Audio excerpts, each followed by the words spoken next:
আমরা বলেছিলাম সেই ফাউলগুলো করছেন এজন্য মাসুল দিতে হবে মাননীয় তথ্য উপদেষ্টা। আমরা যে ব্যাখ্যা চেয়েছিলাম সেই ব্যাখ্যা আপনি দেননি এখনো। এই ফাউলগুলো কেন করছেন?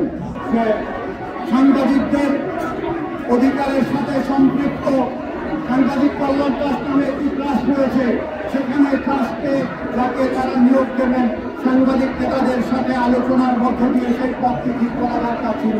তারা সেই পদটি ঠিক করবার ক্ষেত্রে কোন নীতি নৈতিকতার তোয়াক্কা না করে, সাংবাদিক নেতৃবৃন্দের সাথে কোনো আলাপ না করে, এই ব্যক্তি সম্পর্কের কারণে একজন ব্যক্তিকে সেখানে নিয়োগ দেওয়া হয়েছে, তিনি সাংবাদিক নেতা, কিন্তু তার পরামর্শে এবং তার ইচ্ছায় বারবার এই তথ্য মন্ত্রণালয় বারবার ফাউল করে চলেছে।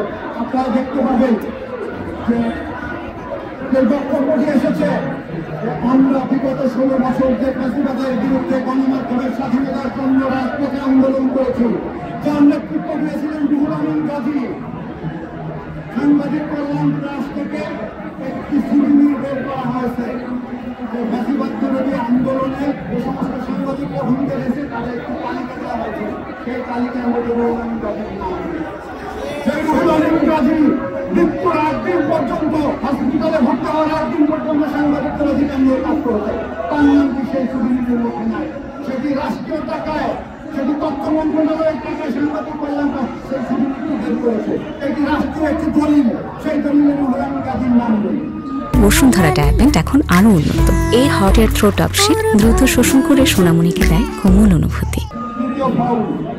তৃতীয় ফাউল ওই যে সম্পত্তি করেছে, যে সাংবাদিকদের সাহসী সাংবাদিকদের একটা তালিকা করেছে। এখানে যারা রাজপথে আন্দোলন করেছে, ঘুমের মধ্যে, টিয়ার গ্যাসের মধ্যে, সাউন্ড ব্র্যান্ডের মধ্যে থেকে যারা সাংবাদিকদের অধিকার আদায়ের জন্য আন্দোলন করেছে, তাদের এই 16 বছর যারা আন্দোলন করেছে, ঢাকা সাংবাদিক ইউনিয়ন, বাংলাদেশ ফেডারেল সাংবাদিক ইউনিয়ন, তাদের তাদের কাছে জিজ্ঞাসা করা হয়নি তালিকা তৈরি করবার ক্ষেত্রে। আমরা বলেছিলাম সেই ফাউলগুলো করছেন এজন্য মাসুল দিতে হবে মাননীয় তথ্য উপদেষ্টা। আমরা যে ব্যাখ্যা চেয়েছিলাম সেই ব্যাখ্যা আপনি দেননি এখনো। এই ফাউলগুলো কেন করছেন? আমাদের প্রত্যেকটি প্রশ্নের জবাব দিতে হবে আপনাকে।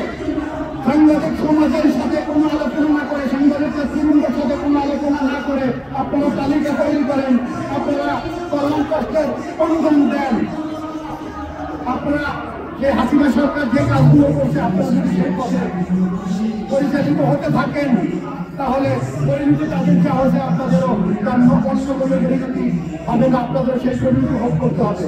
সুতরাং আমি বলতে চাই যে ঢাকা সাংবাদিক ইউনিয়ন, বাংলাদেশ ফেডারেল সাংবাদিক ইউনিয়ন দীর্ঘদিন থেকে সেই আন্দোলন করে যাচ্ছে সাংবাদিকদের অধিকারের জন্য। তাদের সাথে কোনো আলোচনা প্রয়োজন মনে করেন না। আমরা দেখেছি যে আমাদের রাষ্ট্রীয় একটি সংবাদ সংস্থা রয়েছে, সেই সংবাদ সংস্থায় যাকে ব্যবস্থাপনা পরিচালক হিসাবে নিয়োগ দিয়েছিলেন। আমি বারে বারে বলেছি সেই কথাটি যে এইখানে এই পদে নিয়োগ দেওয়ার জন্য সাংবাদিক নেতৃবৃন্দের সাথে, সাংবাদিক সমাজের সাথে আলোচনা করে দেওয়া উচিত ছিল। এমন একজন ব্যক্তিকে সেখানে যিনি আপনি বসিয়েছেন, যিনি জাতীয় প্রেস ক্লাবে নাকি তার আগে এখানে এমডি হওয়ার আগে একবার ঢোকেনও না, জাতীয় প্রেস ক্লাব চেনেন নাকি, তাকে দেওয়া হয়েছে এখানকার এমডি। তিনি সাংবাদিক রাষ্ট্রীয় সংবাদ সংস্থার মূল দায়িত্ব পালন করবেন।